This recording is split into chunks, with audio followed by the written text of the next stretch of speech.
Hello everyone and welcome back to the channel, and today we're doing a quick review of Dall-E AI.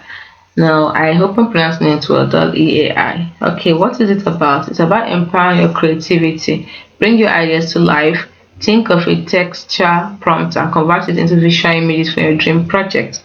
So in essence, Dall-E is a series of AI models developed by OpenAI that specializes in generating original images from text description.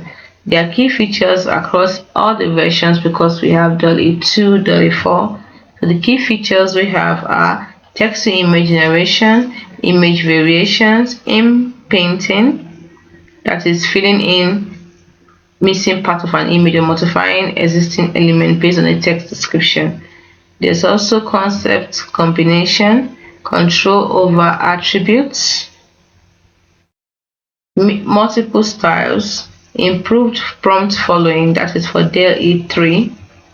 Then we have integration also for Dall-E 3. That is tighter integration with interfaces like ChatGPT for easier prompt generation and refinement.